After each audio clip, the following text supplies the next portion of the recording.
आपको याद होगा कि सालों पहले जब स्पॉटिफाई, एप्पल म्यूजिक या यूट्यूब जैसे प्लेटफॉर्म्स नहीं होते थे तो हमारे घरों में बड़े बड़े कैसेट प्लेयर्स होते थे। इन प्लेयर्स में जब कैसेट फंस जाती थी तो कभी कभार एक ही शब्द दोहराती रहती थी। ऐसा ही कुछ हाल हुआ है कांग्रेस का। कांग्रेस ने कुछ साल पहले एक शब्द ढूंढा। ये शब्द है क्रोनी कैपिटलिज्म, और तब से रिपीट मोड में ये शब्द लगातार दोहराते जा रही है। नरेंद्र मोदी जी ने देश की जनता का पैसा लेकर हिंदुस्तान के सबसे बड़े क्रोनी कैपिटलिस्ट के जेब में डाला। 15-20 क्रोनी कैपिटलिस्ट के लिए नरेंद्र मोदी जी ने नोटबंदी की। This country is now owned by a limited small group of people who I term as crony capitalists. भीतर से चोरी है।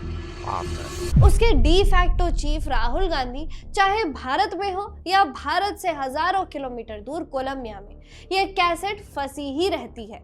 लेकिन क्या आप जानते हैं, क्रोनी कैपिटलिज्म का राग अलापने वाली कांग्रेस इसकी सबसे बड़ी फैसिलिटेटर रही है, और उसने एक दो नहीं बल्कि लगभग 40 सालों तक देश में क्रोनी कैपिटलिज्म चलाए रखा, जिससे कुछ ही बिजनेस हाउस देश में ग्रो कर पाए। लेकिन कांग्रेस के इन पापों को जानने से पहले ये जान लेते हैं कि आखिर क्रोनी कैपिटलिज्म असल में क्या होता है।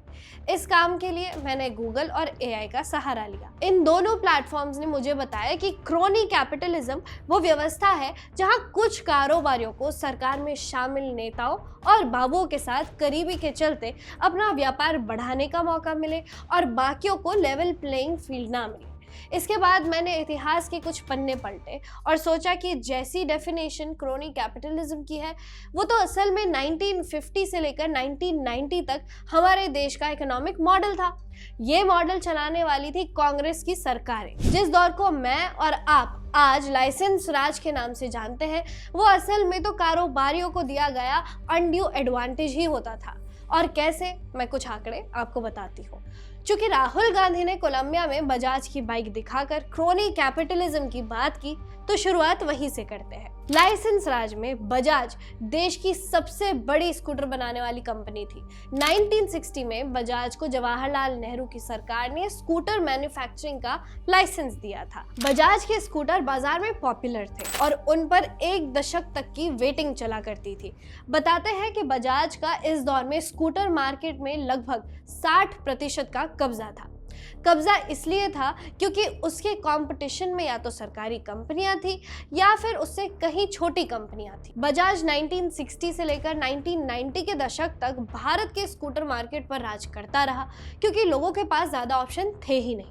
स्कूटर बनाने का बड़ा कोटा बजाज हिंदुस्तान के पास ही था, और सिर्फ स्कूटर ही नहीं बल्कि चीनी के प्रोडक्शन में भी बजाज जैसे बड़े कारोबारी ग्रुप ही एंटर कर पाए थे, क्योंकि सरकारी लाइसेंस जिन गलियारों में मिलता था उन तक पहुंच बजाज जैसे घरानों की ही थी।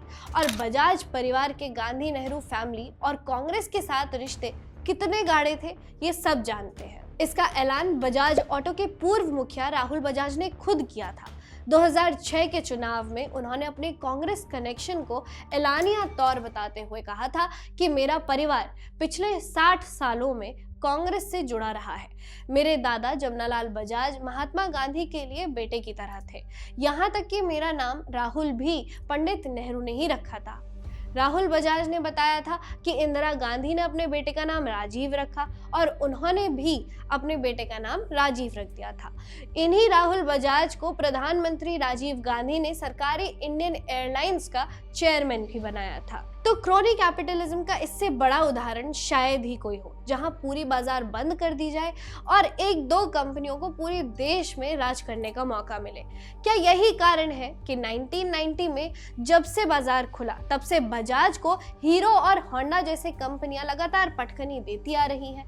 शायद इसलिए ऐसा है कि जब तक राजीव बजाज पुराने दिनों को याद करके इमोशनल हो जाते हैं और कभी कभार तो मोदी सरकार को भी निशाने पर लेते हैं।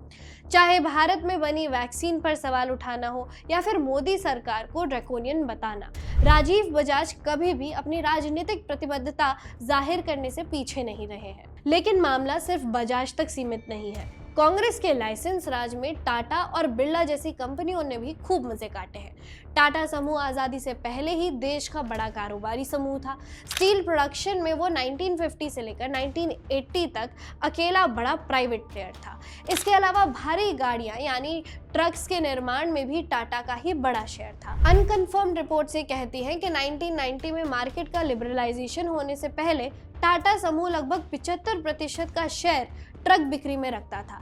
ऐसा इसलिए था क्योंकि विदेशी कंपनियां भारत में घुस नहीं सकती। इसी तरह सीमेंट के बिजनेस में भी टाटा का ही दखल था। एसीसी सीमेंट में टाटा का बड़ा हिस्सा था और तब ये देश का सबसे ज्यादा बिकने वाला सीमेंट था। टाटा और बजाज के अलावा बिरला और गोदरेज ने भी मार्केट में मतलब भर का मजा काटा।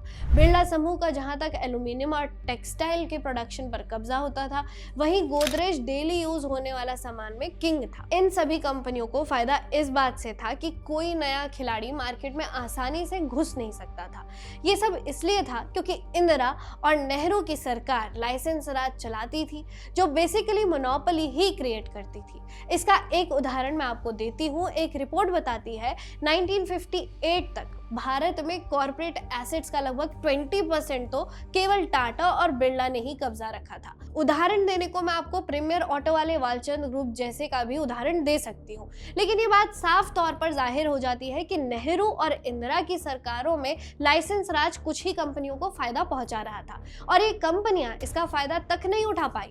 उन्होंने इस लाइसेंस राज का फायदा लिया विदेशी प्रोडक्ट्स को यहाँ सिर्फ असेंबल करके। बजाज ने भी जो स्कूटर बनाया वो असल में पियाजियो से लाइसेंस लेकर बनाया था। इससे देश में इनोवेशन का ढांचा खड़ा ही नहीं हो पाया।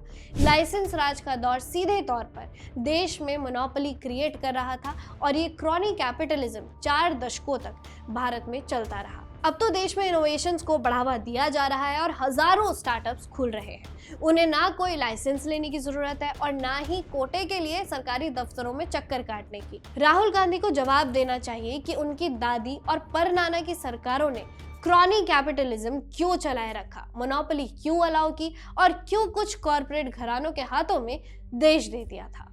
देखते रहिए ऑप इंडिया।